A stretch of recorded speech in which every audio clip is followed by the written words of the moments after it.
नमस्कार. मी बापूराया शिंदे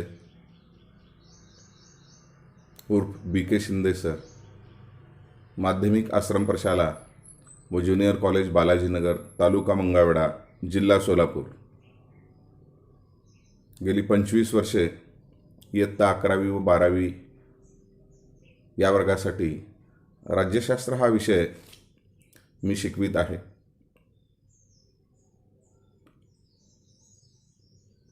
आज इयत्ता 12वी राज्यशास्त्र प्रकरण क्रमांक 1, 1991 नंतरचे जग. इयत्ता 11वीमध्ये आपण 1945 ते 1991 दरम्यानच्या आंतरराष्ट्रीय घडामोडींचा अभ्यास केलेला आहे. या प्रकरणात आपण 1991 नंतरच्या कालखंडाचा अभ्यास करणार आहोत. सुरुवातीला प्रास्ताविकमध्ये आपल्याला असं सांगता येईल, नोव्हेंबर 1989 मध्ये बर्लिनची भिंत पाडली आणि सोव्हिएट रशियाच्या विघटनाची सुरुवात झाली. 1991 साली शीतयुद्ध म्हणजेच अमेरिका व सोव्हिएट रशिया यांच्यातील जागतिक वर्चस्वाची लढाई समाप्त झाली.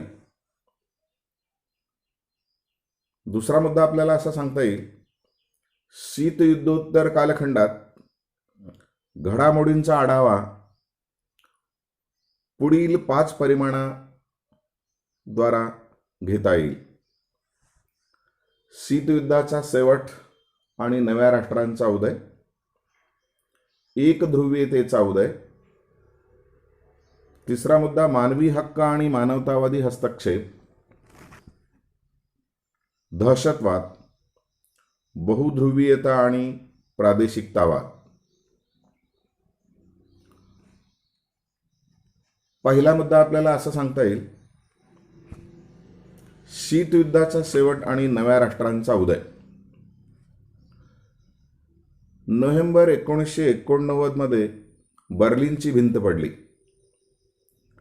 आणि सोव्हिएट रशियाच्या विघटनाची सुरुवात होऊन अखेरीस शीतयुद्धाचा काळ समाप्त झाला. अशा प्रकारे अमेरिका आणि सोव्हिएट रशिया यांच्यामधील वर्चस्वाच्या लढाईवर आधारित पूर्व पश्चिम वादही यामुळे संपुष्टात आले. 1989 नंतर जन्माला आलेली पूर्व युरोपीय राज्यामधील क्रांती ही तेथील मध्यम वर्गाच्या वाढत्या अपेक्षामधून निर्माण झाली होती. अधिक स्वातंत्र्य आणि आर्थिक स्थैर्य मिळावे या उद्देशाने सोव्हिएट प्रणित साम्यवादी शासनाविरुद्ध त्यांनी उठाव केला. तेथे स्वतंत्र लोकशाही राज्ये उदयास आली. 1989 नंतर सोव्हिएट रशियाच्या अंतर्गत राजकीय आणि आर्थिक स्वातंत्र्य मिळवण्यासाठी देखील चळवळी उदयास आल्या. त्यामुळे वेगवेगळ्या राज्यांनी अधिक स्वायत्ततेसाठी आग्रह धरून कालांतराने स्वातंत्र्याची मागणी केली. 1991 साली सोव्हिएट रशियाचे विघटन होऊन Armenia, Moldova, Estonia, Latvia, Lithuania, Georgia, Azerbaijan, Tajikistan, Kyrgyzstan, Belarus, Turkmenistan, Uzbekistan, Kazakhstan, Ukraine आणि रशिया ही नवीन राष्ट्रे उदयास आली. याच कालखंडात युरोपात लोकसमूहाच्या वांशिक अस्मिता प्रबळ होऊ लागल्या होत्या. यामुळे वांशिक अस्मितेवर आधारित स्वतंत्र राष्ट्र निर्मितीच्या मागण्या होऊ लागल्या. चेकोस्लोवाकियाचे चेक गणराज्य आणि स्लाव गणराज्य या 2 राष्ट्रांमध्ये विभाजन झाले. युगोस्लावियाचे विघटन होऊन क्रोएशिया, स्लोवेनिया, सर्बिया, बोस्निया आणि हर्जेगोविना, उत्तर मेसिडोनिया, मॉन्टेनिग्रो ही राष्ट्रे उदयास आली.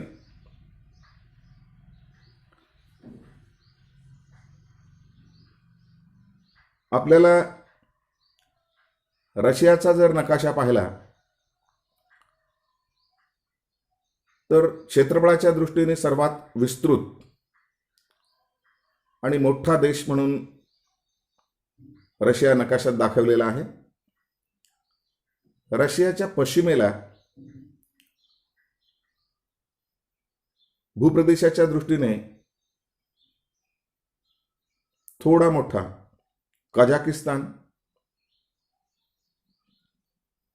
कझाकिस्तान वगळता इतर जी रशियातून विघटन झालेली राष्ट्रे आहेत ती अतिशय छोटी छोटी राष्ट्रे नकाशामध्ये दाखवलेली आहेत. उत्तरेकडून दक्षिणेकडे Estonia, Latvia, Lithuania, Moldova, Belarus, Ukraine, Georgia, Armenia, Azerbaijan, Turkmenistan, Uzbekistan, Kyrgyzstan आणि ताजिकिस्तान अशी रशियाला सोडून 14 राष्ट्रे तयार झालेली आहेत. सोव्हिएट रशियाच्या विघटनानंतर उदयास आलेली ही जी राज्ये आहेत त्यातून रशियाचे सामर्थ्य कमी झाले आणि जगामध्ये शीतयुद्धाच्या काळात ज्या 2 महासत्ता तयार झालेल्या होत्या त्या 2 महासत्तातील रशियाची महासत्ता संपुष्टात आली. जगाच्या इतर भागातही वांशिक राष्ट्रवादाचा प्रसार झाला आणि स्वशासनाच्या हक्कावर आधारित काही स्वतंत्र राष्ट्रे उदयास आली. इंडोनेशियापासून पूर्व तिमोर, इथिओपियापासून एरिट्रिया आणि सुदानपासून दक्षिण सुदान ही नवीन राष्ट्रे उदयास आली. वांशिक राष्ट्रवादावर आधारित स्वातंत्र्याच्या मागणीसाठी स्पेनमधील कॅटलोनिया, सर्बियामधील कोसावो आणि रशियामध्ये चेचन्या यांचा स्वातंत्र्य लढा चालू आहे. दुसरा मुद्दा आपल्याला असा सांगता येईल, एक ध्रुवीयतेचा उदय. अमेरिका आणि सोव्हिएट रशिया यांच्यामधील शीतयुद्ध संपल्याने द्विध्रुवीयता संपुष्टात आली. पुढे अमेरिकेचे वर्चस्व असलेली एक ध्रुवीय आंतरराष्ट्रीय व्यवस्था उदयास आली. अमेरिका महासत्ता म्हणून, सुपर पॉवर म्हणून जगामध्ये पुढे आला. त्याची काही ठळक वैशिष्ट्ये आहेत. 1990 मध्ये इराकने कुवेतवर आक्रमण केले. इराक विरुद्धच्या कारवाईत पुढाकार घेत अमेरिकेने एका बहुराष्ट्रीय सैन्याचे नेतृत्व केले. या युद्धात इराकचा पराभव झाला. अमेरिकेच्या या कृतीला जागतिक पातळीवर पाठिंबा मिळाला. या जागतिक परिस्थितीचे वर्णन न्यू वर्ल्ड ऑर्डर असे करण्यात आले. दुसरा मुद्दा, अंतर्गत समस्येने ग्रस्त सोव्हिएट रशियाचे 1991 मध्ये विघटन झाले. त्यामुळे अमेरिकेस वैचारिक विरोध करणारी सोव्हिएट रशिया ही महासत्ता संपुष्टात आली. त्यानंतर अमेरिकेच्या वर्चस्वाखालील एक ध्रुवीय व्यवस्था उदयास आली. अमेरिकेच्या या वर्चस्वाला राजकीय आणि आर्थिक आयाम होते. राजकीय दृष्ट्या पूर्व युरोपातील अनेक पूर्वाश्रमीच्या साम्यवादी राजवटींनी उदारमतवादी लोकशाही शासन प्रणाली स्वीकारली. बऱ्याच देशांनी समाजवादी अर्थव्यवस्थेचा त्याग करून भांडवलशाही अर्थव्यवस्थेचा स्वीकार केला.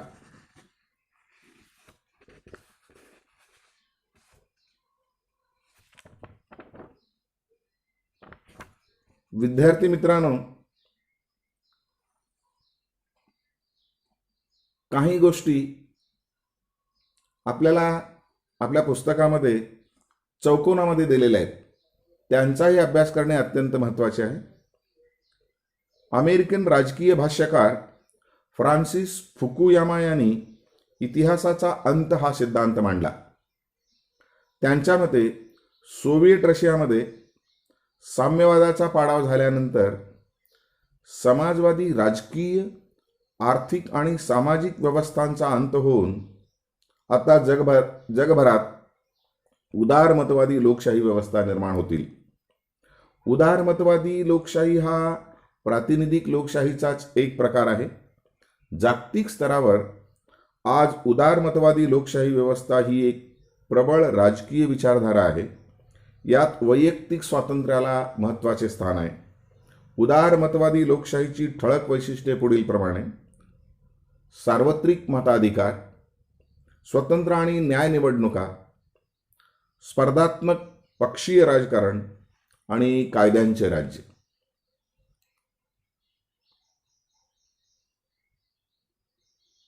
अमेरिकन समाजशास्त्रज्ञ जोसेफ नाय यांनी सत्तेचे विभाजन दोन प्रकारात केले आहे: हार्ड पॉवर आणि सॉफ्ट पॉवर. हार्ड पॉवर म्हणजे अशी क्षमता जी दुसऱ्यांना त्यांच्या प्राधान्यक्रमाच्या आणि इच्छेच्या विरुद्ध वागण्यास भाग पाडते. यात धमकी आणि प्रलोभने दाखवून दुसऱ्यावर सक्ती करणे याचा समावेश होतो.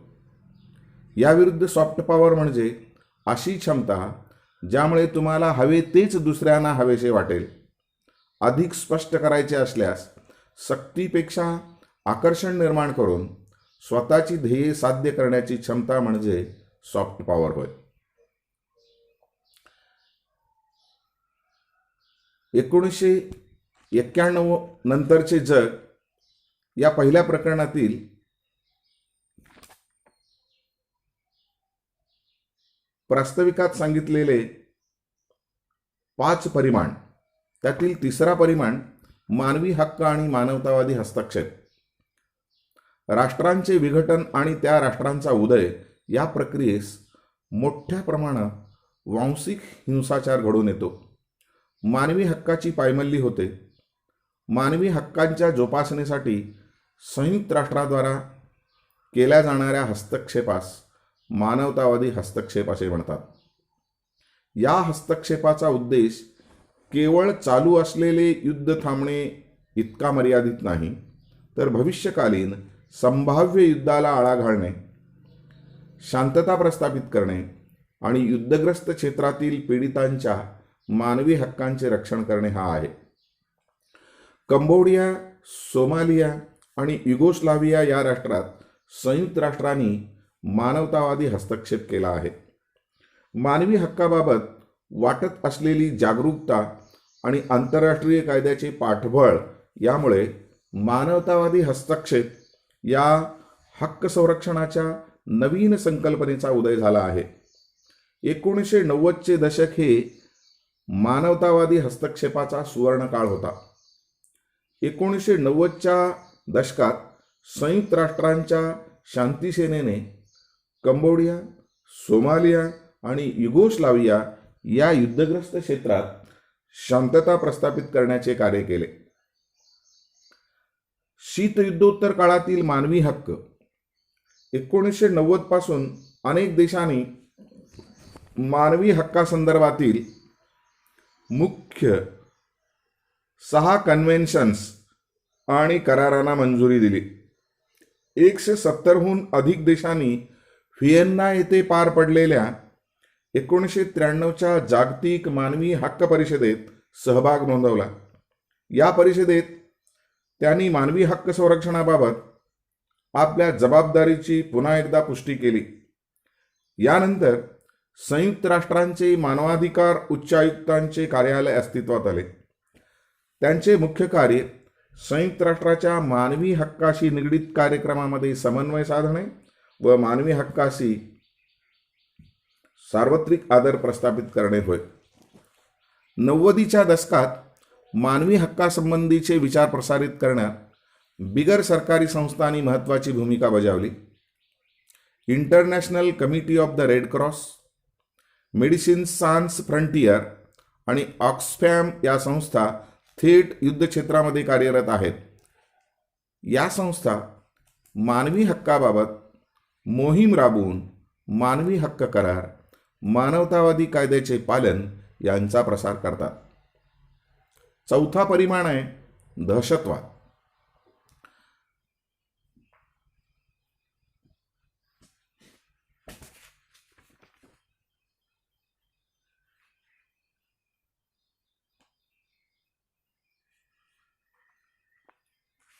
आपल्याला दहशतवादाची व्याख्या अशी करता येईल: राजकीय, आर्थिक व धार्मिक उद्दिष्टे साध्य करण्यासाठी समाजात भीतीचे वातावरण निर्माण करणे, हिंसाचार करणे आणि हिंसाचाराचा धाक दाखवणे या संघटित गटाकडून केल्या जाणाऱ्या कृतीस दहशतवाद असे म्हणतात.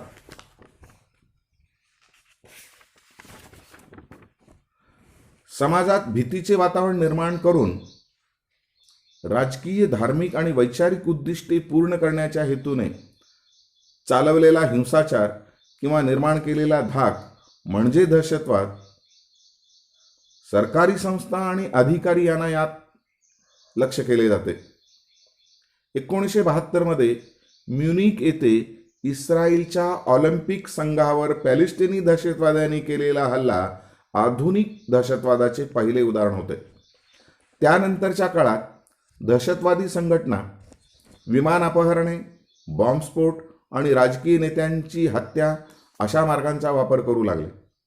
पारंपरिक दहशतवादी विशिष्ट लोकसमूहांच्या हक्कासाठी लढणाऱ्या फुटीरतावादी संघटनेत सहभागी होत असत. 11 सप्टेंबर 2001 अत्यंत महत्त्वाची घटना आहे. 11 सप्टेंबर 2001 रोजी अल कायदा या संघटनेने घडवून आणलेल्या दहशतवादी हल्ल्याचे प्रत्युत्तर म्हणून अमेरिकेचे राष्ट्राध्यक्ष जॉर्ज डब्ल्यू बुश यांनी दहशतवाद विरोधी लढाई ही लष्करी मोहीम आखली. त्या अंतर्गत 2001 साली अफगाणिस्तान युद्ध आणि 2003 साली इराक युद्ध झाले, हे याच लढाईचा भाग होते. 11 सप्टेंबर 2001ला अमेरिकेविरुद्ध झालेल्या हल्ल्यानंतर दहशतवादाचे स्वरूप बदलत गेले. आज दहशतवादी विशिष्ट भौगोलिक क्षेत्रातील विशिष्ट लोकसमूहासाठी लढत नाहीत. दहशतवादी संघटना अमूर्त स्वरूपाच्या धार्मिक विचारसरणीने प्रेरित झालेल्या असतात. त्यांचा लढा अमूर्त स्वरूपाची धार्मिक ध्येये साध्य करण्यासाठी असतो. त्यासाठी वैश्विक पातळीवर योजना राबवल्या जातात. 9/11च्या हल्ल्यानंतर त्याच्याशी साधर्म्य असलेले हल्ले बाली येथे 2002 साली, माद्रिद 2004, लंडन 2005 आणि मुंबई 2008 मध्ये घडवून आणले गेले. अल कायदा या संघटनेने घडवून आणलेल्या 9/11च्या दहशतवादी हल्ल्याचे प्रत्युत्तर म्हणून अमेरिकेचे राष्ट्राध्यक्ष जॉर्ज डब्ल्यू बुश यांनी दहशतवाद विरोधी लढाई ही लष्करी मोहीम आखली. अफगाणिस्तान युद्ध 2001 आणि इराक युद्ध 2003 हे याच लढाईचे भाग होते. अमेरिका पुरस्कृत या सैनिकी आक्रमणाला ब्रिटन, तुर्कस्तान, जर्मनी, इटली, नेदरलँड, फ्रान्स आणि पोलंड या देशांनी पाठिंबा दिला होता. बहुध्रुवीयता. अलीकडच्या काळात अमेरिकेच्या जागतिक व्यवस्थेवरील वर्चस्वास प्रत्यक्ष किंवा अप्रत्यक्षपणे आव्हान दिले गेले. युरोपियन युनियनच्या माध्यमातून युरोपात आर्थिक आणि प्रादेशिक एकत्रीकरण झाले. चीन, जपान व भारताचा जागतिक अर्थव्यवस्थेवर प्रभाव वाढला आहे. लष्करी शक्ती म्हणून रशियाचे पुनरुत्थान झाले आहे. नव्या प्रादेशिक संघटनांच्या वाढत्या महत्त्वामुळे एकध्रुवीय जागतिक व्यवस्थेचे बहुध्रुवीय व्यवस्थेत रूपांतर झाले आहे. 1970च्या मध्यात डेंग शाओपिंग यांच्या नेतृत्वाखाली चीनने उदारीकरणाचे धोरण स्वीकारले. त्यानंतरच्या काळात आर्थिक प्रगती साध्य केली आणि अमेरिकेच्या वर्चस्वास आव्हान उभे केले. चीनने वन बेल्ट वन रोड, चीन पाकिस्तान आर्थिक कॉरिडॉर या प्रकल्पाद्वारा आपले प्रभाव क्षेत्र निर्माण केले. आपले नौदल व वायुदल सामर्थ्यशाली करून दक्षिण चीनी सागरावर आपला हक्क प्रस्थापित केला. खनिज तेल व नैसर्गिक वायू क्षेत्रात प्रगती करून रशिया ऊर्जा स्रोताची महासत्ता म्हणून उदयास आली. शांघाय कोऑपरेशन ऑर्गनायझेशनच्या माध्यमाद्वारा मध्य आणि पूर्व युरोपात आपला प्रभाव कायम राखला. इंडो पॅसिफिक क्षेत्राचे महत्त्व वाढीस लागले आहे. व्यापारी गट म्हणजे काय? अनेक देश मिळून आपले आर्थिक हितसंबंध दृढ करण्याकरिता काही विशेष करार करण्यासाठी व्यापारी गट स्थापन करतात. सामान्यतः हे करार व्यापारातील अडथळे कमी अथवा दूर करण्यासाठी केले जातात. जकात म्हणजे आयातीवरील कर आणि कोटा, आयातीच्या प्रमाणावर घातलेल्या मर्यादा, हे व्यापारातील अडथळ्याचे प्रमुख प्रकार आहेत. शीतयुद्धोत्तर काळातील प्रादेशिकवाद. दुसऱ्या महायुद्धानंतर आशिया व आफ्रिका खंडातील प्रादेशिकवादाचा आशय राजकीय होता, तर युरोपात आर्थिक समन्वयावर भर देण्यात आला. 1960च्या दशकात आर्थिक निकषावर आधारित आशियानसारख्या प्रादेशिक संघटना उदयास आल्या. या संघटनांनी व्यापार वृद्धीकडेही लक्ष दिले. त्यामुळे अनेक व्यापारी गट निर्माण झाले. युरोपीय संघ, युरोपियन युनियन, युरोपीय देशात आर्थिक सहकार वृद्धिंगत करण्याच्या उद्देशाने विकसित झालेले एक प्रादेशिक संघटन आहे. 1773 मध्ये युरोपीय संसदेची 1980च्या दशकात युरोपीय बाजारपेठेची आणि 1992 साली मास्त्रिक्ट कराराद्वारा युरोपीय संघाची स्थापना झाली. आर्थिक पातळीवर एकीकरण होऊन युरो या समान चलनाचा उदय झाला. 1 जानेवारी 1999 साली जगातील चलनाच्या बाजारात युरोपचा प्रवेश झाला. ब्रिटन, स्वीडन आणि डेन्मार्क यांचा अपवाद वगळता युरोपीय संघाच्या सगळ्या देशांमध्ये युरो या चलनाचा वापर सुरू झाला. युरोपीय संघातील युरो हे राष्ट्रीय चलन म्हणून स्वीकारलेल्या देशांच्या भौगोलिक आणि आर्थिक प्रदेशात युरोझोन म्हणून संबोधतात. 2020 साली 28 राष्ट्रांच्या युरोपीय संघातून युनायटेड किंगडम हा देश बाहेर पडला. हवामान बदल, पर्यावरण संवर्धन, आरोग्य, स्थलांतर व सुरक्षा इत्यादी क्षेत्रात ही संघटना कार्यरत आहे. संघटनेतील राष्ट्रात मुक्त प्रवास करण्याची परवानगी देणाऱ्या शेंगेन व्हिसाची निर्मिती करण्यात आली. आता शेंगेन व्हिसा म्हणजे काय? शेंगेन व्हिसा पात्र व्यक्तींना 26 सहभागी देशामध्ये मुक्तपणे प्रवास करण्याची परवानगी देतो. याचाच अर्थ युरोपीय प्रवाशांना अंतर्गत शेंगेन सीमावर तपासणी प्रक्रियांना सामोरे न जाता वेगवेगळ्या शेंगेन देशामध्ये थेट प्रवेश मिळवता येईल. युरोपीय संघाचे कामकाज पाहण्यासाठी युरोपीय संसद, परिषद, आयोग व न्यायालयाची स्थापना करण्यात आली. दक्षिण आशियाई राष्ट्राचे प्रादेशिक संघटन असलेल्या सार्कची स्थापना 1985 साली करण्यात आली.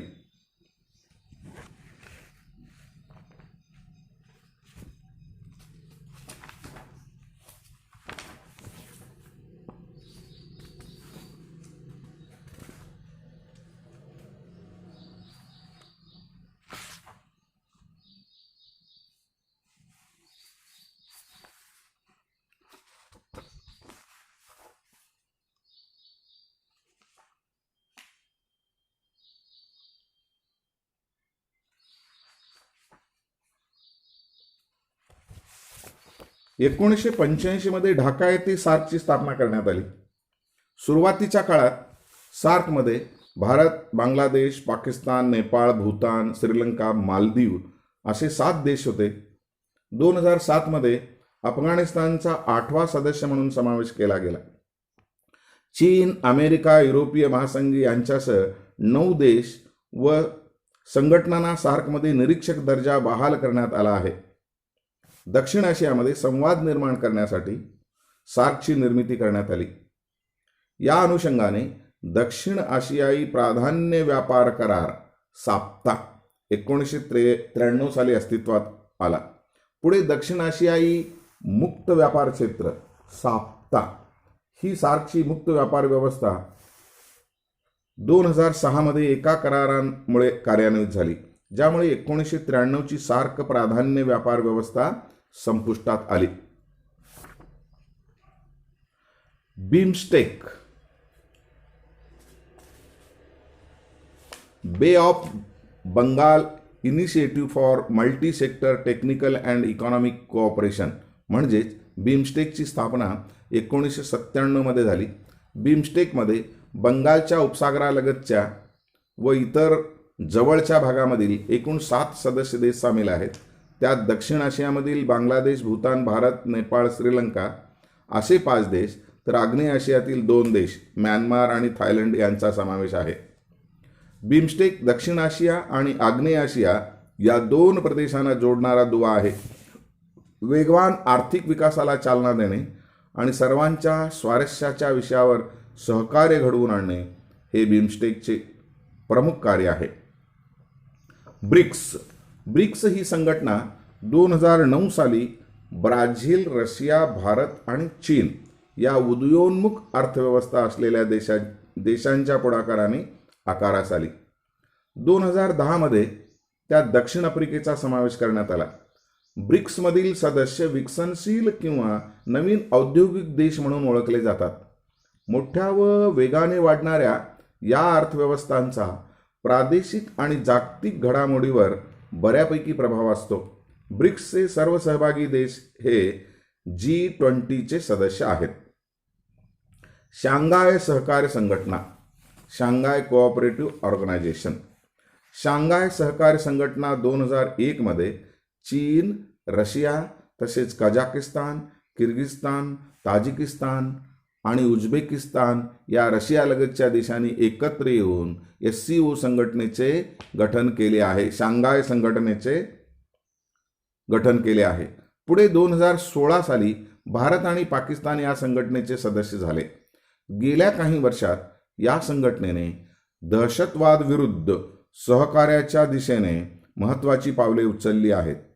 राजकीय संवाद, चर्चा व आर्थिक सहकार्य याद्वारे शांतता व स्थैर्य राखणे हे या संघटनेच्या प्रमुख उद्दिष्टांपैकी एक आहे. या व्यतिरिक्त व्यापार, संशोधन आणि तंत्रज्ञान या क्षेत्रामध्ये सहकार्याला ही संघटना चालना देते. G20 युरोपियन युनियन आणि 19 इतर राष्ट्रांची सरकारे आणि मध्यवर्ती बँकांचे गव्हर्नर यांनी 1999 मध्ये G20 नावाने आंतरराष्ट्रीय व्यासपीठ तयार करण्यात आले. त्यांचा मुख्य उद्देश हा आर्थिक स्थैर्याबाबत चर्चा करणे हा होय. 2008 पासून G20च्या शिखर परिषदामध्ये राष्ट्रप्रमुख किंवा राष्ट्राध्यक्ष तसेच त्यांचे अर्थमंत्री आणि परराष्ट्र व्यवहार मंत्री भाग घेताना दिसतात. America, Britain, Germany, France, Japan यासारखी विकसित राष्ट्रे G20चे सभासद आहेत. विकसित आणि विकसनशील राष्ट्रांच्या दरम्यान चर्चा होण्यासाठी हे एक व्यासपीठ आहे. G20 मध्ये भारताने सातत्याने सक्रिय सहभाग घेतला आहे.